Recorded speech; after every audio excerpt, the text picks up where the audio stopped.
시청자 여러분 안녕하십니까? 뉴스9 윤종호입니다. 중이 자기 머리 못 깎는다고 했는데 헌법재판소는 그렇지 않았습니다. 한 명이 빠진 구인 체제를 완성하기 위해서인지 진보 성향으로 논란이 된 마은혁 헌법재판관 후보자를 최상목 권한대행이 임명해야 한다고 스스로 결정했습니다. 우원식 국회의장이 국회 본회의 의결을 거치지 않은 채 권한쟁의 심판을 낸 점, 선고 2시간을 앞두고 결정을 연기했던 점, 문영배 소장 권한대행이 국회 측에 절차적 문제를 보완하도록 힌트를 준 점 등 논란이 그치지 않았는데 헌재에 여러 사건이 계류돼 있는데도 상당히 빨리 결론을 내린 겁니다. 그렇다고 당장 마은혁 후보자가 임명될 것 같진 않습니다. 국회목 헌법재판관 후보자를 임명하지 않은 건 위헌이지만 최 대행이 곧바로 임명해야 할 의무는 없습니다. 오늘 결정을 놓고 여러 가지 얘기들이 나왔는데 윤석열 대통령 탄핵 심판에는 어떤 영향을 미칠지까지 하나하나 자세히 짚어보도록 하겠습니다. 먼저 한지은 기자가 오늘 결정 내용부터 전합니다.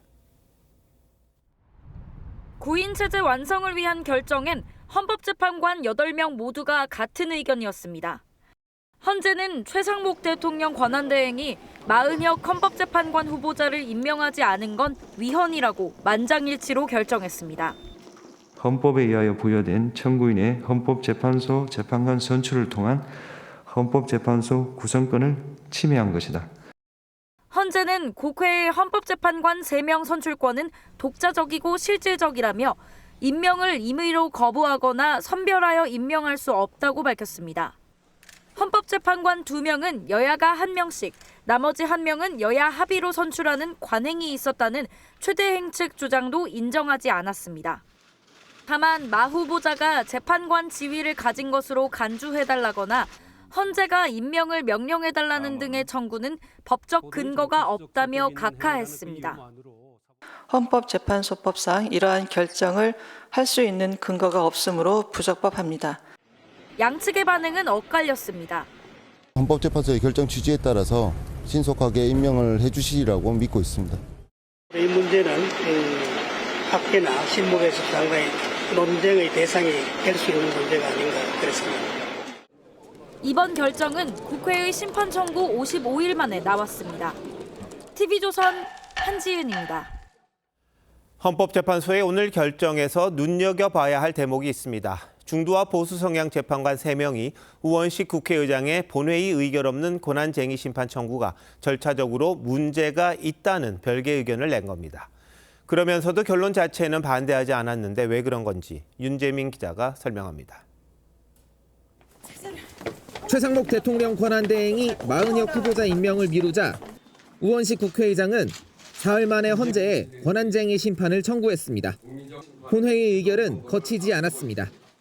헌법재판관 8명 중 3명은 이건 문제가 있다고 봤습니다. 정영식, 김복형, 조한창 재판관은 별개 의견을 통해 국회의장의 단독 청구는 다른 의원들의 심의 표결권을 침해하는 거라고 지적했습니다. 국회의장이 국회가 결정한 의사를 외부에 공표하는 것을 넘어서 국회의 의사를 단독으로 결정할 수는 없습니다. 국회의장이 특정 정당의 요구에 따라 심판을 청구하는 위헌 위법적인 상황이 반복될 위험이 있다는 겁니다. 헌재에서 지적이 나오자 지난 14일 국회는 야당 단독으로 마 후보자 임명 결의안을 통과시켰습니다. 9명 체제를 유지하는 것이 입법부의 고유의 권한이고 권리이자 의무예요. 자신들에게 유리한 절대 정족수 1명을 미리 확보하려는 것입니다. 새 재판관들은 이를 통해 흠결이 보정됐다며 전체적인 결론엔 반대하진 않았습니다. TV조선 윤재민입니다. 마은혁 후보자는 민주당이 추천했을 때부터 이념적으로 편향돼 있다는 논란이 있었습니다. 진보 성향 법관 모임인 우리법 연구회 출신으로 알려진 마 후보자, 사회주의 단체에서 활동한 적이 있고요. 민노당 관련 사건에서 공소기각 판결을 내리는 등 판결에서도 자신의 정체성을 드러냈다는 지적입니다. 마 후보자의 행적과 발언은 유태영 기자가 정리했습니다. 마은혁 후보자는 국회 인사청문회 당시 대통령의 통치행위도 사법심사 대상이라고 해 탄핵 심판에 대한 예단을 드러냈다는 비판이 제기됐습니다. 국가 통치행위라고 할지라도 헌법재판소의 심판 대상이 될 수 있다. 이런 내용에 대해서 알고 계시죠? 네, 알고 있습니다. 마 후보자는 사회주의 단체를 자처한 인천 지역 민주노동자연맹에서 활동한 이력이 있습니다. 2009년엔 당시 노회찬 진보신당 대표 후원 모임에 참석하고 후원금을 내서 법원장으로부터 구두 경고를 받았습니다. 원래 개인적인 친분이 있으셨던 분인 거죠? 네, 인천적 민주노동자 연맹을 하면서 알게 된 사입니다. 마 후보자는 진보 성향 법관 모임인 우리법 연구회 출신으로 알려졌는데 여권에선 판결에도 성향을 드러냈다고 비판했었습니다. 민노당 당직자들에 대해 모두 공소기각 판결이라는 이례적인 판결을 내린 것입니다. 마은혁 후보자의 판결은 항소심과 대법원에서 파기되었고 마 후보자는 검찰권 남용을 통제해야 한다는 문제의식 때문이었다고 해명한 바 있습니다. TV조선 류태영입니다. 헌법재판소의 결정에도 임명권자인 최상목 대통령 권한대행은 별다른 입장을 내지 않았습니다. 임명을 하지 않은 건 위헌이지만 즉시 임명을 강제하지는 않았고 한덕수 국무총리 복귀 가능성이 커진 만큼 시간을 두고 결정을 미룰 가능성이 있어 보입니다. 정민진 기자가 보도합니다. 마은혁 재판관 임명 보류가 위헌이라는 송고에 최상목 권한대행 측은 헌법재판소 결정을 존중하고 송고문을 잘 살펴보겠다고 했습니다. 최 대행은 별다른 입장이나 반응을 보이지 않았지만 즉시 임명 청구가 각하된 만큼 결정문의 취지를 분석하고 각계 의견을 수렴하는 절차를 거치겠다는 방침입니다. 헌법재판소의 결정을 존중한다는 입장입니다만 아직 결정이 없기 때문에 제가 예단해서 말씀드렸습니다. 존중을 한다. 특히 탄핵 심판 선고가 임박한 한덕수 총리의 복귀 가능성이 높아지면서 그때까지 결정을 미룰 거란 전망이 나옵니다.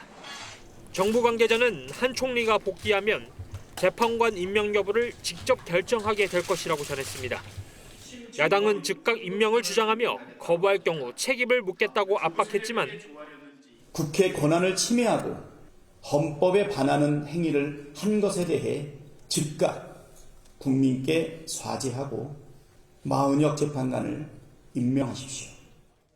여당은 여야 합의가 없는 한 임명해선 안 된다고 맞섰습니다. 탄핵 심판은 결론도 내리지도 않은 상태에서 우리법 연구회 출신의 헌법재판관들이 주축이 되어서 이 문제에 대한 결론을 내립니다. 헌법재판소가 특정 사건만 지나치게 서두른다는 지적이 나오는 가운데 법조계에선 헌재의 위헌 결정이 권한대행의 임명권을 강제할 수는 없다는 주장도 나옵니다. TV조선 정민진입니다.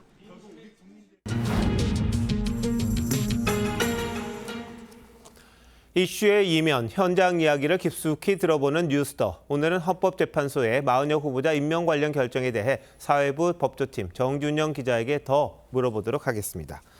정 기자, 앞서 본 것처럼 오늘 결정에서 3명의 재판관이 별개 의견을 냈습니다. 만약에 8인 체제로 윤 대통령 탄핵 심판이 이루어진다면 이런 구도가 이어질 것 같습니까? 단정적으로 말하긴 힘들 것 같습니다. 일각에서는 보수 성향으로 분류되는 정영식, 조한창 재판관에 더해 오늘 김복형 재판관이 별개 의견을 낸 것을 두고 희망 섞인 관측을 하기도 합니다. 만약 이 3명이 윤 대통령 탄핵 심판에서도 반대표를 던지면 8인 체제에선 탄핵은 기각되기 때문일 겁니다. 하지만 반론도 만만치 않습니다. 일단 윤 대통령이 임명한 정영식 재판관이 그간 탄핵 심판에서 보여온 모습에서도 예단이 쉽지 않다는 분석이 나옵니다. 정 재판관은 주심 재판관으로서 윤 대통령 측이 강하게 요구한 형사소송법 준용을 거부한다고 직접 밝힌 바 있습니다. 헌법재판소는 탄핵 심판이 헌법재판이라는 사정을 고려해서 형사소송법상의 전문 법칙을 완화해서 적용해 왔습니다. 다만 곽종근 전 특전사령관 증인신문 땐 윤 대통령 측에 유리한 증언을 이끌어내기도 했습니다. 인원이라 그랬어요? 인원. 의원이 아니고 인원. 인원들을 밖으로 끄집어내라. 이를 감안하면 재판관들의 이념적 성향이 윤 대통령 탄핵 심판에 고스란히 반영된다고 보기는 어렵다는 게 중론입니다. 실제로 한 전직 헌법재판관은 재판관들은 평의를 거듭하면서 되도록이면 만장일치 결론을 내려고 할 것이라고 했습니다. 자, 그런데 만약에 최상목 권한대행이 마 후보자를 임명을 하고 마 후보자가 윤 대통령 탄핵 심판에 합류를 하면 결과에는 어떤 영향이 있을까요?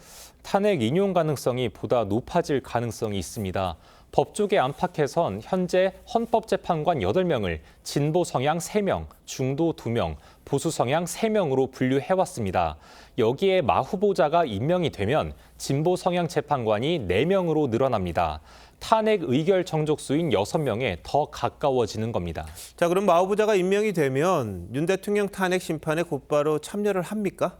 꼭 그렇진 않습니다. 이미 윤 대통령 탄핵 심판 변론 절차가 끝났기 때문에 새 재판관이 심리에 참여하려면 재판 기록을 검토하는 변론 갱신 절차를 거쳐야 합니다.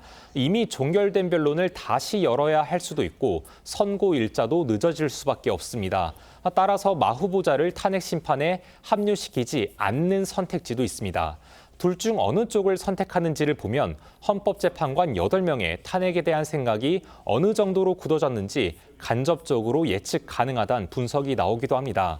이미 어느 한쪽으로 기울어 있다면 굳이 마 후보자를 합류시키지 않을 거고 반대의 경우라면 선고를 늦추더라도 구인 체제를 완성시키려고 할 겁니다. 자, 그러다 보니 윤 대통령 측이 구인 체제 완성을 위한 수순 아니냐 이렇게 반발한 거죠? 네, 맞습니다. 윤 대통령 측은 헌재 결정이 나오자 탄핵 인용 가능성을 높이려는 꼼수라며 즉시 반발했습니다.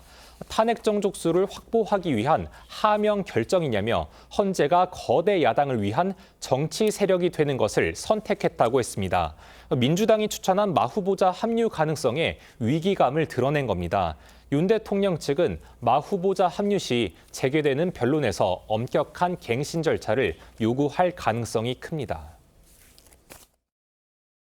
형사소송법상의 공판 절차 갱신에 관한 조항을 준용해야 된다고 주장하고 현출된 모든 증거 조사 과정에 대해서 다 따라가도록. 네, 마 후보자 임명 여부가 상당한 변수가 되겠군요. 정 기자, 잘 들었습니다.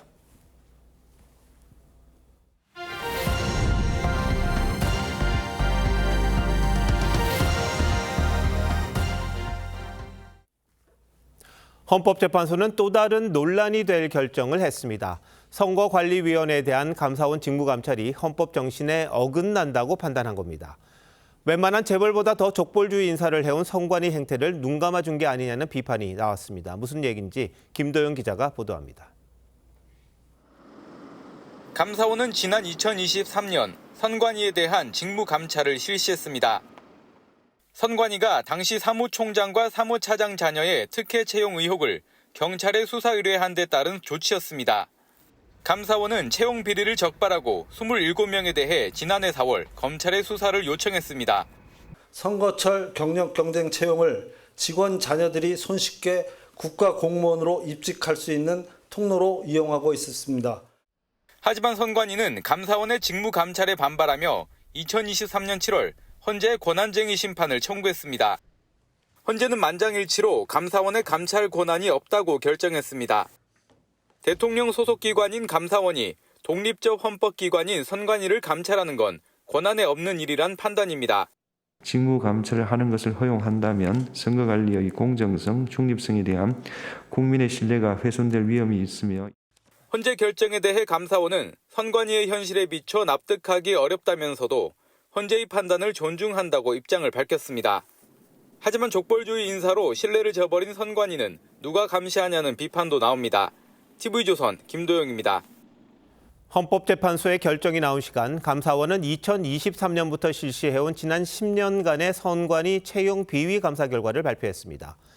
위반 사항이 900건 가까이 나왔고 전현직 직원 32명에 대해 중징계를 요구했습니다. 그런데 정말 참을 수 없는 건 선관위 직원들이 감사 과정에서 선관위가 가족회사라거나 친인척 채용 전통이 있다고 말한 점입니다. 믿을 만한 사람을 뽑기 위해서라는데 뭘 감출 게 있어서 그런 사람이 필요한 건지, 사기업이라면 상상도 할 수 없는 일을 저지른 건 아닌지 이채영 기자가 취재했습니다. 서울시 선관위의 A 과장은 2021년 경력직 채용 때 내부 면접위원 3명에게 점수를 연필로 기재하라고 한 뒤 외부 면접위원들이 귀가하자 점수를 고쳤습니다. 다른 응시생 2명이 떨어졌고 고위 간부의 자녀가 뽑혔습니다. 감사원이 2013년부터 10년 동안 실시된 전국 7개 시도 선관위의 경력 채용 291회를 전수조사한 결과 점수 조작과 채용 청탁, 점검 미비 등 878건의 규정 위반이 적발됐습니다. 고위직은 물론 중간 간부들까지 거리낌 없이 청탁을 넣었고 그 영향으로 800여 명의 일반 지원자들이 탈락한 걸로 드러났습니다. 중앙선관위 인사 담당자가 선관위는 가족회사, 선거만 잘 치르면 된다며 특혜 채용을 묵인한 걸로 전해졌고 감사 과정에서 믿을 만한 사람을 뽑기 위해 친인척을 채용하는 전통이 있었다는 궤변을 내놓은 직원도 있었습니다. 가족 채용 등을 알면서 안이하게 대응했습니다. 불법, 편법을 조장하기도 했습니다. 감사 과정에서 증거 자료를 조작하거나 파기하고 허위 진술을 강요한 사례도 확인됐습니다. 감사원은 채용 부정 행위에 가담한 전현직 선관위 직원 32명에 대해 징계를 요구했습니다. 감사 결과에 대해 선관위는 제도 개선을 위해 노력하겠다고 했지만 국민의힘은 자체 조사를 통해 부정 불법 행위를 시정하지 않으면 국민들로부터 신뢰를 상실할 것이라고 지적했습니다. TV조선 이채연입니다. 헌법재판소가 감사원에 선관위 직무감찰이 위헌이라고 판결하면서 논란이 일고 있습니다. 선관위 내부 문제는 이제 누가 감시할 수 있는 건지 김주영 기자와 따져보겠습니다. 김 기자, 지금까지 드러난 선관위의 운영 상황 상당히 심각해 보이는데요.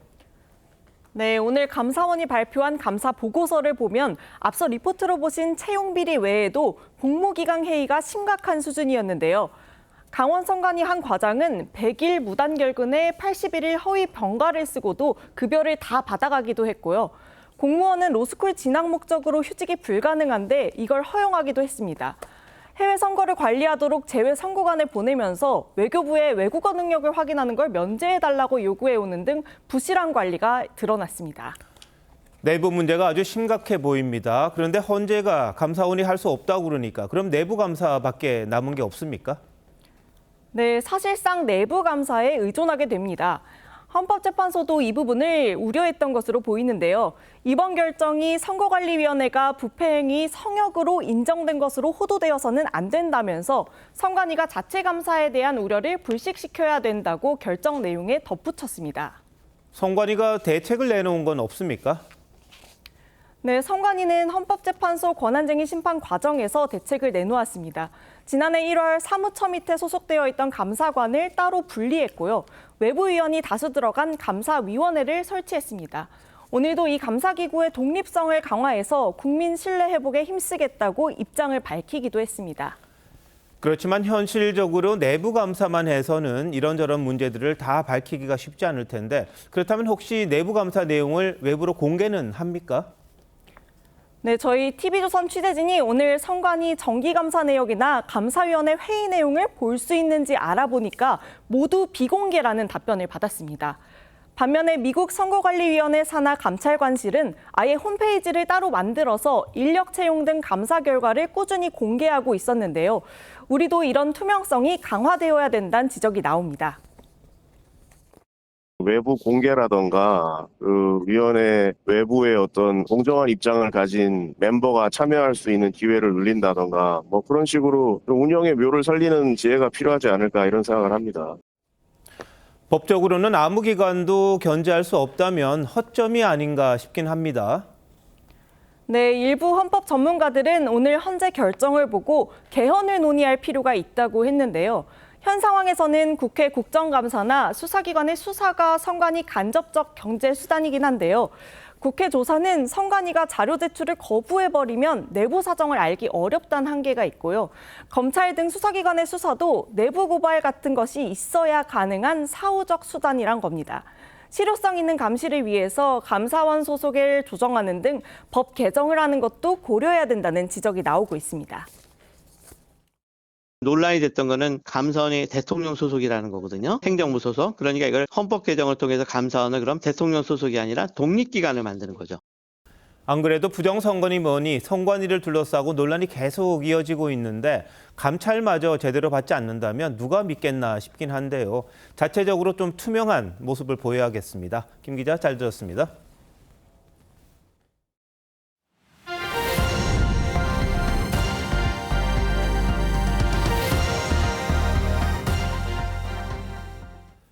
민주당 등 야당이 명태균 특검법을 국회 본회의에서 사실상 단독으로 처리했습니다. 수사 기간을 최장 90일로 하고 여권 유력 인사들이 수사 대상이 될 수 있다는 점에서 조기 대선을 염두에 두고 여러 장치를 담았다는 해석이 나옵니다. 먼저 신경희 기자가 보도합니다.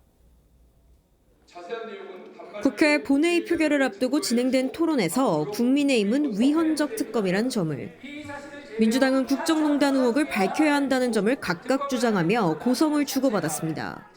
그럴싸한 제명으로 포장돼 있지만 한마디로 국민의힘 수사특별법입니다. 김영선 주라고 하겠어? 라고 말한 육성 다 들으셨습니까? 공천 개입입니까? 여당은 우원식 국회의장에게 중재를 요청했지만 표결은 그대로 진행됐습니다. 특검법은 찬성 182표, 반대 91표, 기권 1표로 본회의를 통과했습니다. 명태균 특검법은 2022년 여당의 대선 경선과 같은 해 치러진 지방선거와 재보궐선거, 2024년 총선 등의 불법 여론조사나 공천 개입이 있었는지 등을 수사 대상으로 하고 있습니다. 사실상 여권 전체가 수사망에 걸릴 수 있는 겁니다. 수사 기간은 최장 90일로 만약 조기 대선이 치러질 경우 선거 기간 내내 특검 수사가 진행됩니다. 자신들의 범죄 의혹에 대해서는 수사도 해선 안 된다는 모순적 주장을 하고 있습니다. 국민의힘이 범죄 집단이라는 자백입니까? 민주당은 또 여야가 대립하는 주 52시간 예외 적용 조항을 뺀 반도체 특별법을 패스트트랙으로 추진할 방침입니다. 다만 재계가 반대하고 있는 상법 개정안은 우의장이 여야 합의를 요구하며 오늘 본회의 상정이 보류됐습니다. TV조선 신경입니다. 명태균 특검법 부결을 당론으로 정했던 국민의힘은 곧바로 거부권 행사를 요청하겠다고 했습니다. 이 특검이 여권의 대권 주자 대부분을 겨냥하고 있는 정치 특검이라고 보고 있기 때문입니다. 다만 조기 대선 여부에 따라 계파별 대응 수위가 달라질 수도 있습니다. 이게 무슨 얘기인지 한송원 기자가 알려드립니다. 국민의힘은 명태균 특검법이 조기 대선을 겨냥한 제2의 김대엽 만들기라고 반발했습니다. 김대엽은 2002년 16대 대선 당시 이회창 한나라당 후보의 아들 병역비리 의혹을 허위로 제기했던 인물입니다. 선거 브로커가 쏟아낸 허황된 말들을 신의 말씀처럼 떠받들면서 특검을 도입해서 여당과 보수 진영을 무차별적으로 초토화시키겠다는 것입니다. 특검 수사 대상에 지난 대선을 포함한 당 공천과 경선 과정, 여권 대선 주자 등이 포함될 수 있는 만큼 여권 전체가 타격을 입을 수 있다며 거부권 행사를 건의하겠다고 했습니다. 명태균 의혹에 연루된 홍준표 대구시장은 특검법이 통과돼도 상관없다고 했지만 오세훈 서울시장은 신속한 수사를 촉구하면서도 특검엔 반대 입장을 밝힌 바 있습니다. 여당은 김상욱 의원이 찬성표를 던진 것 외에 단일 대오 분위기지만 거부권 행사로 재표결이 이루어질 경우 상황이 달라질 수 있다는 전망도 나옵니다. 조기 대선이 열리게 되면 명태균 의혹에서 자유로운 한동훈 전 대표나 김문수 장관 등 다른 여권 주자들은 이해관계가 엇갈리기 때문입니다.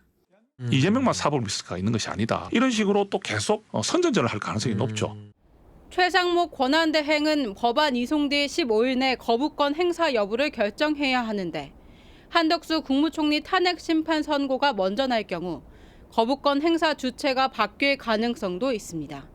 TV조선 한송원입니다. 윤석열 대통령 탄핵 찬반 집회가 각 대학 캠퍼스에서 잇따라 열리는 가운데 5.18 광주 민주화 운동의 발원지인 전남대에서도 찬반 집회가 동시에 열렸습니다. 충돌은 없었는지 김태준 기자가 집회 현장을 취재했습니다. 광주 전남대학교 후문 앞 2차선 도로를 사이에 두고 경찰이 인간벽을 세웠습니다. 한쪽에선 윤석열 대통령 탄핵 반대 집회가 자유민주 실현하자! 실현하자! 실현하자! 실현하자! 반대편에선 탄핵 찬성 집회가 열리면서 내란 옹호 세력은 지금 당장 전남대학교를 나가라! 나가라! 나가라! 나가라! 충돌을 막기 위해 경찰이 배치된 겁니다. 탄핵 찬반 양측은 전남대 후문 도로를 두고 집회를 진행했습니다. 전남대 재학생들과 보수단체 등 경찰 추산 130명이 모인 탄핵 반대 집회에서는 부정선거 의혹과 거대 야당의 횡포로 계엄이 불가피했다는 주장이 나왔습니다. 민주당에서 그렇게 탄핵을 많이 시도를 했는지 20번 넘게 그렇게 했는지도 몰랐고요.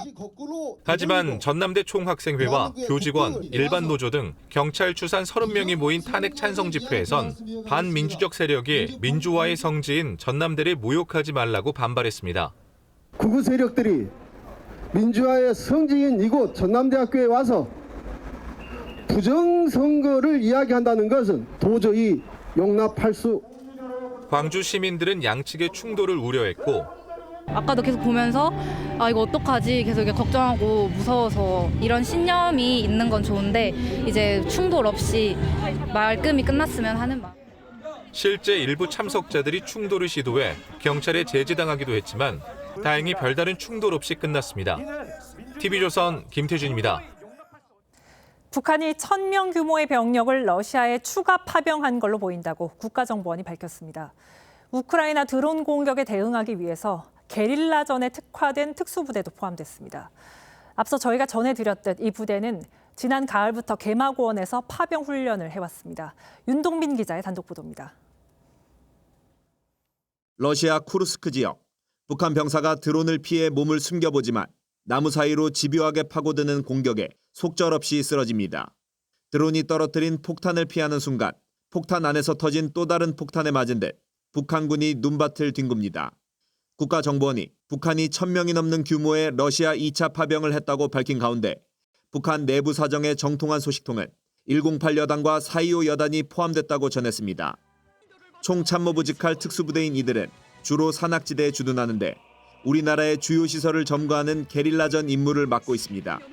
드론에 맞서기 위해 기동성이 뛰어난 산악특수부대를 지난 가을부터 집중훈련에 투입했다는 해석이 나옵니다. 다른 군부대들, 군단들에 비해서는 전투력이 좀 많이 높고요. 해마다 진행이 되는 최고사령부 훈련 판정에서도 항상 선의권에 들어갑니다. 현재 우크라이나에서는 드론 공격으로 북한군 수천여 명이 죽거나 다친 것으로 파악되고 있습니다. 막인 무익이라고 합니까? 그 큰 무익인데 요령장 감석이 술취해가지고 술탄장 끄고 그래서 지난달 혹한기에 접어들며 전선에서 물러났던 북한군이 이달 초부터 쿠르스크 지역에 다시 투입됐는데 2차 파병 병력도 전선에 투입될 것이란 관측이 나옵니다. TV조선 윤동빈입니다. 우크라이나 전쟁 3주년을 맞아 우크라이나의 전문가 대표단이 한국을 찾았습니다. 북한군의 드론전 경험은 우리 안보에 심각한 위협이 될 거라고 우려했습니다. 힘겹게 종전 논의 중인 우크라이나가 과거 우리의 반공포로 석방 사례를 주목하고 있다고 됐습니다. 차정승 기자가 단독 취재했습니다. 드론 공격 등으로 수천 명 사상자가 발생한 북한은 드론이 날아올 경우 2~3명씩 흩어지고 발사 지점을 무력화해야 한다는 식의 전술을 내놓으며 현대전 경험을 쌓고 있습니다. 한국을 찾은 우크라이나 전문가 대표단은 북한군의 실전 경험이 한국에 심각한 위협이 된다고 우려했습니다. Kim Jong-un does not need provided new and new tunnels because modern warfare does not need this very heavy and expensive works.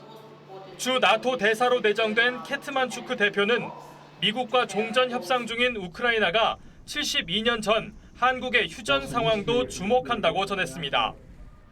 이승만 전 대통령이 반공포로 석방이란 승부수로 휴전 협정을 서두르던 미국을 압박해 한미 상호 방위 조약을 이끌어낸 과정을 안다면서 우크라이나도 한국과 같은 안전 보장을 원하지만 쉽지 않은 현실이라고 했습니다.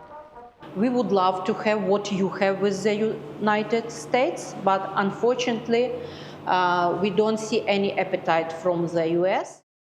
다만 한국전엔 미국을 비롯한 16개국이 참전했지만 우크라이나는 외국군의 지원이 없었다는 차이가 있다며 결국 나토 가입으로 안전 보장을 요구할 수밖에 없는 상황이라고 했습니다.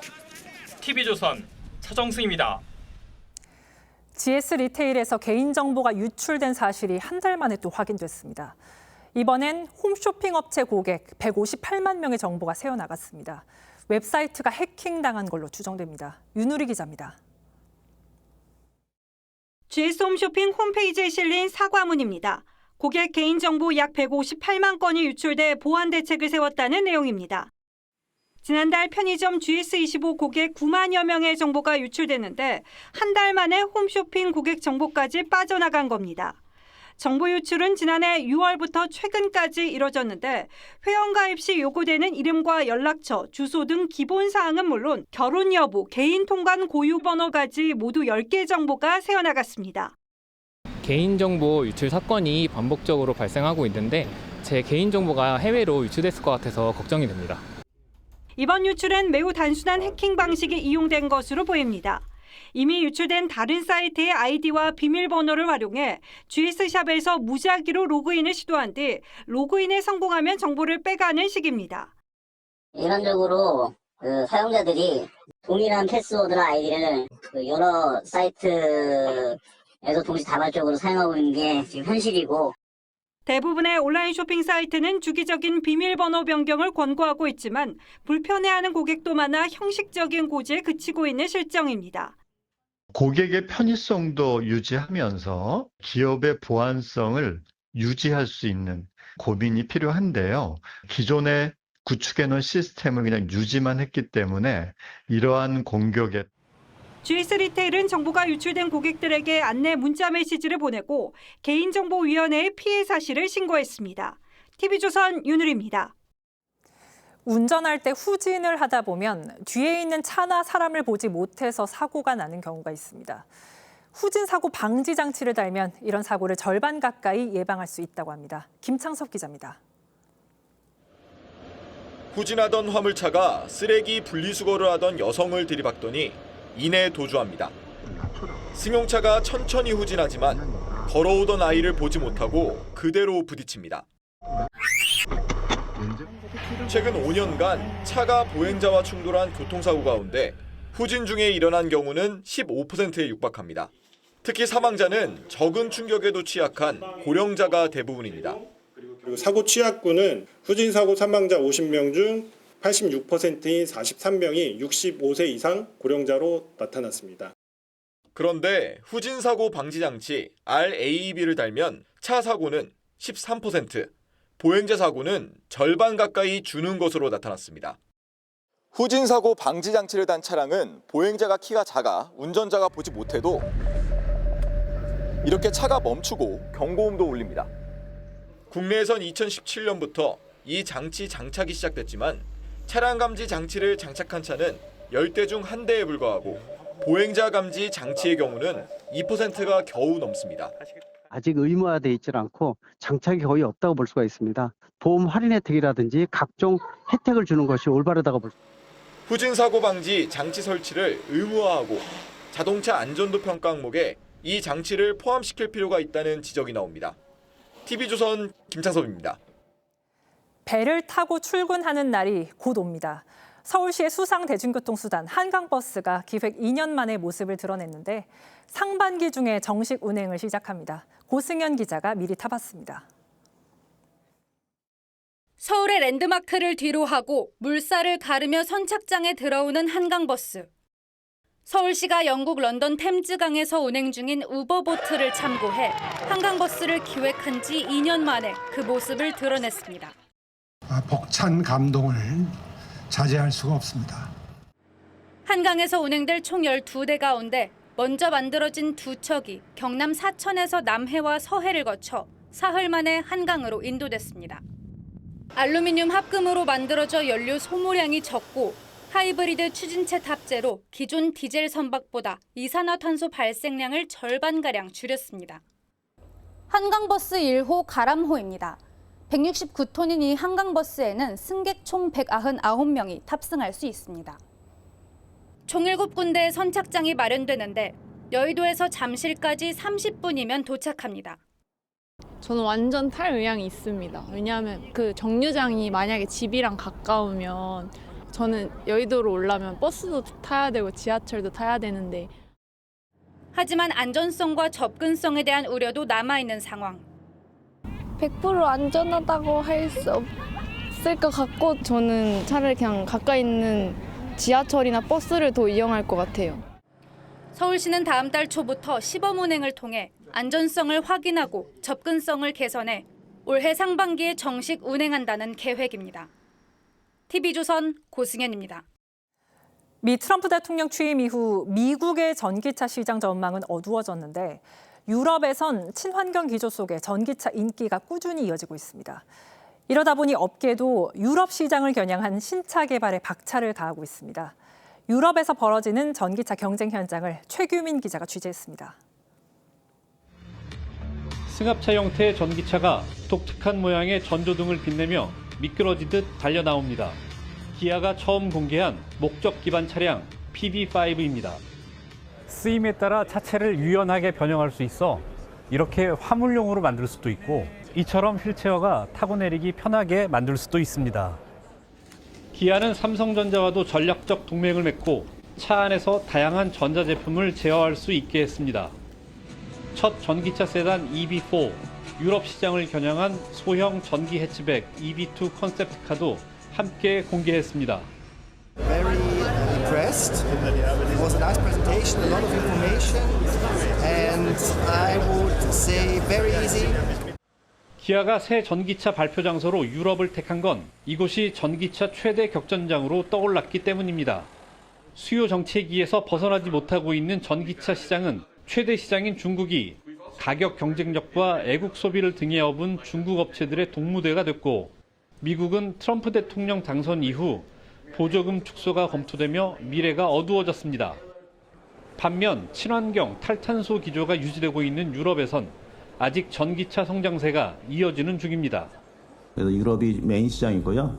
그다음에 그 시장은 상당히 저희한테 기회가 있다고 보고 새로운 성장 동력이라고 생각하고 현대차와 폭스바겐, 르노 등도 올해 유럽 소비자를 겨냥한 신형 전기차를 잇따라 출시할 계획이어서 유럽 시장을 둘러싼 전기차 업계의 진검승부는 더 치열해질 전망입니다. TV조선 최규민입니다.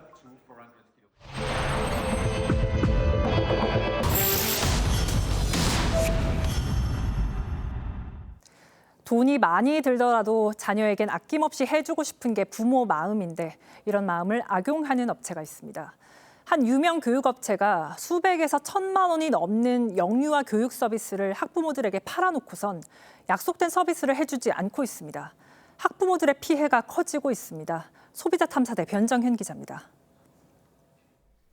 직장인 A씨는 첫 아이를 낳은 뒤 유명 교육업체에서 200만 원어치 영유아 교재와 교구를 샀습니다.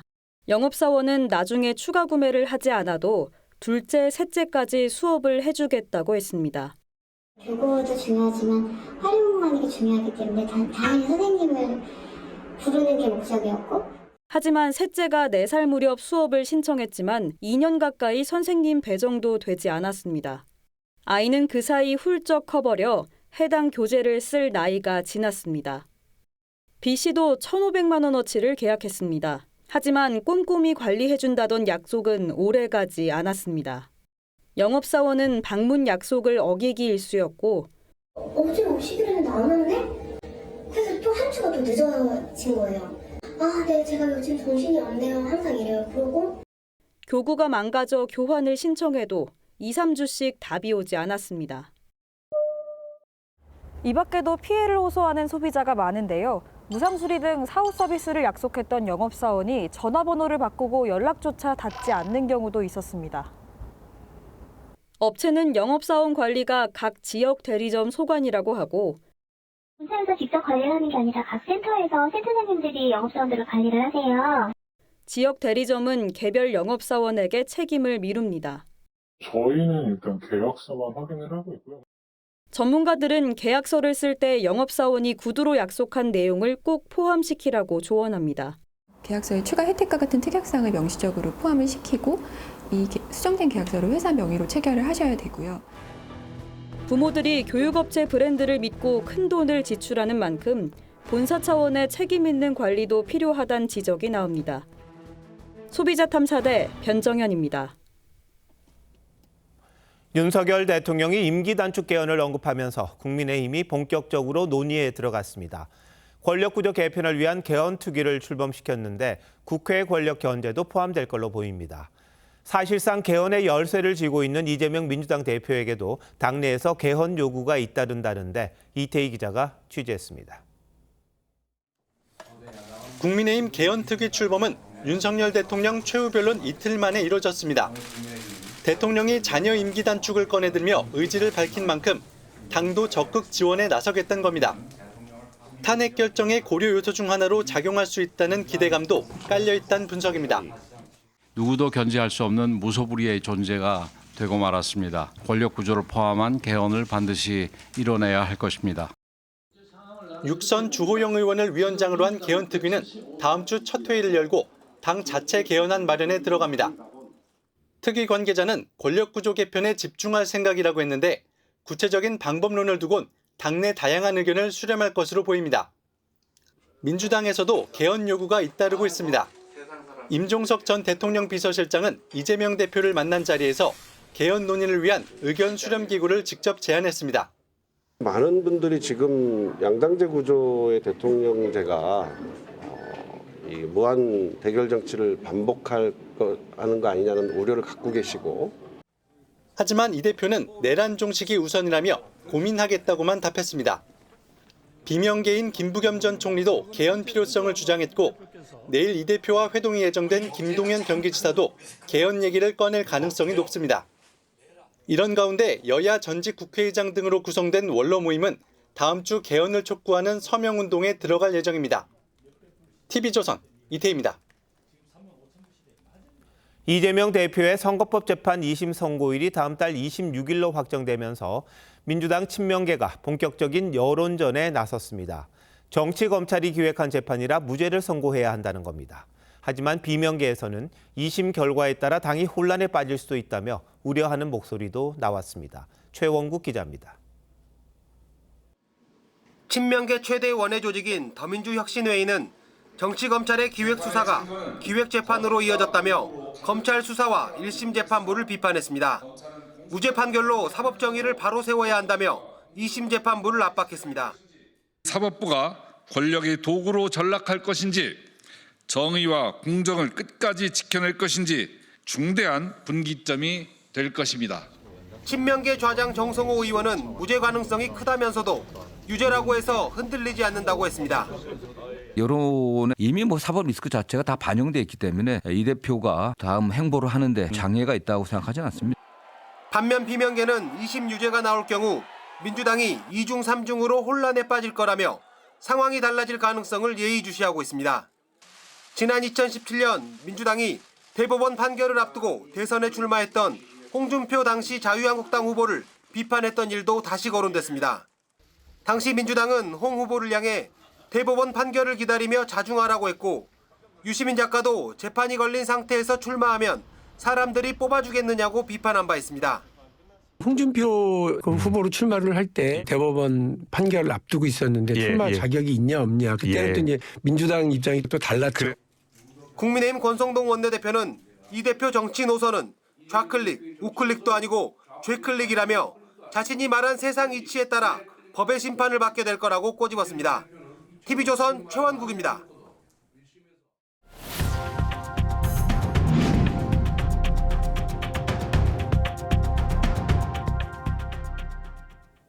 저출산 고령화 문제를 진단하는 연속보도 어제에 이어 두 번째 순서입니다.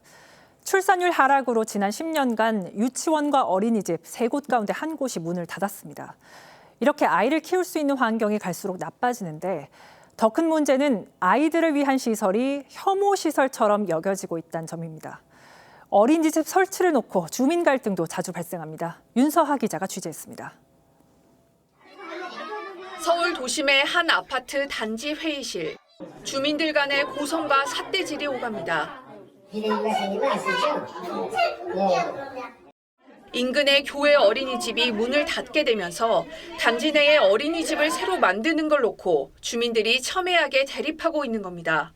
소음과 분지는 누가 먹을 거예요? 애들이 이렇게 처하는 거는 안타까운데 그걸 우리가 책임질 이유는 없어요. 이전이 된다면 쭉 오시면 4명의 아이들과 가정에게 좋은 기회가 생길 것이며 견디다 못해 다른 아파트로 이사를 간 워킹맘도 있습니다. 저희는 생존권이 달려있다고 생각하거든요. 일을 그만둬야 된다라고 말씀드렸는데도 불구하고 그럼 일 그만두고 이곳뿐만이 아닙니다. 서울 송파구의 대단지 아파트는 어린이집 설치를 주민 과반이 찬성했지만 일부 주민들이 집값이 떨어진다며 여전히 반발하고 있어 진척이 없습니다. 이런데도 정부나 지자체 모두 주민들이 해결할 문제라며 손을 놓고 있습니다. 어떤 개인과 어떤 개인들 간의 싸움에 대한 문제이기 때문에 저희가 개입할 부분은 아니고요. 일부에선 어린이집이 혐오시설로 치부되는 등 사회 전체가 노키즈존이 되고 있다고 지적합니다. 저출생 문제 계속 얘기하면서 아이들이 환영받지 못하고 이렇게 존중받지 못하는 사회에서 아이가 태어나겠습니까? 남의 아이가 아닌 우리 아이라는 국민들의 인식 변화와 함께 정부와 지자체의 적극 행정도 절실한 시점입니다. TV조선 윤서입니다. 젤렌스키 우크라이나 대통령이 이번 주 미국을 방문해서 광물 협정을 결국 체결할 걸로 보입니다. 젤렌스키는 트럼프를 만나서 우크라이나 안보 보장 문제를 끝까지 설득해보겠다는 구상이지만 트럼프는 들어줄 생각이 없어 보입니다. 신은석 기자입니다. 트럼프 대통령이 첫 강요 회의에서 우크라이나 자원을 공동 개발하는 광물 협정 체결 계획을 발표했습니다. 현지 시간 금요일 젤렌스키 대통령이 미국을 방문해 서명에 나선다는 겁니다. That'll be on rare earth and other things. Again, we're going to get a lot of money in the future. 트럼프는 그동안 러시아와 전쟁 중인 우크라이나에 무기 등을 지원한 대가를 토해내라며 광물 협정을 압박해왔습니다. 반면 우크라이나가 요구하는 안전 보장에 대해선 선을 긋고 있습니다. Well, I'm not going to make security guarantees beyond very much. We're going to have Europe do that. 우크라이나도 미국과의 정상회담에서 협정을 체결한다고 발표했는데 러시아의 재침공으로부터 안전을 담보받기 위한 추가 협상이 필요하다는 점을 분명히 했습니다. Знаєте, ця угода може бути великий успіх мати або тихенько пройти. А великий успіх, я вважаю, залежить від нашої розмови з президентом Трампом.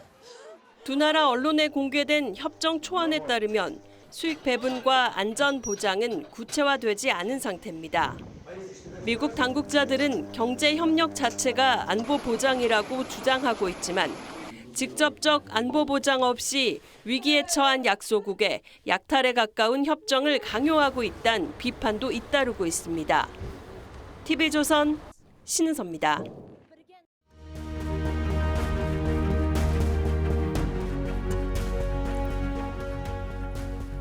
폐허의 빈 깡통 옆의 소년, 6.25 직후였던 70여 년 전 바로 우리의 모습입니다. 1960년 1인당 국민소득은 79달러, 아프리카 가나보다 더 가난했습니다. 작년은 36,132달러로 세계 29위였습니다.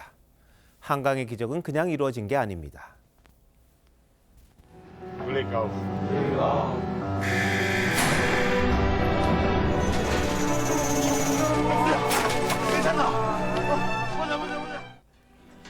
평범한 사람들의 피와 땀, 희생, 정부의 노력이 어우러져 일궈낸 겁니다.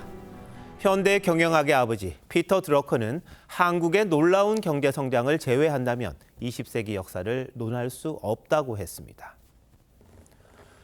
고도 성장기였던 1980년대 경제 성장률 9.7%를 대한민국이 자랑했습니다. 그런데 작년 2.0% 성장에 그쳤습니다. 더 큰 문제는 엔진이 식어가면서 앞날이 더 어둡다는 겁니다. 한국은행은 올해 성장률 전망을 1.9%에서 1.5%로 대폭 내렸습니다. 내년도 1.8%로 예상하고 있습니다. 이창용 한국은행 총재의 지적은 더 뼈아픕니다. 내년도 성장률 1.8%가 되면 받아들여야 된다고 생각합니다. 그리고 그것이 우리 실력이라고 생각하고 우리 정부가 가장 뼈아프게 느껴야 될 것은 지난 10년간 새 산업이 도입되지 않았다. 지난 20년간 제조업 위주의 수출 품목은 거의 변하지 않았습니다. 미국은 시가총액 상위 10개 기업 중 8곳이 최첨단 산업을 선도하는 빅테크입니다. 더구나 이들 중 6곳은 1990년대 이후 설립된 젊은 기업입니다. 하지만 우리는 누군가는 고통받는 창조적 파괴를 피하다 보니 새로 도입된 산업이 하나도 없습니다. 표만 의식한 건지 타다 같은 토착 승차 공유 서비스의 싹을 국회는 아예 잘라냈습니다. 글로벌 100대 스타트업 사업 모델 중 57개는 한국에서 아예 창업할 수가 없습니다. 문제는 결국 정치입니다. 30년 전 이건희 삼성그룹 회장이 지적했던 문제입니다. 솔직히 얘기하면 우리나라는 행정력은 3류, 정치력은 4류, 기업 경쟁력은 2류로 보면 될 거다. 경제는 정치가 잠잘 때 성장한다고 합니다. 그러나 좋은 정치 없이는 좋은 경제도 기대할 수 없습니다. 2월 27일 윤정호의 앵커 칼럼, 어찌 만든 나라인데였습니다.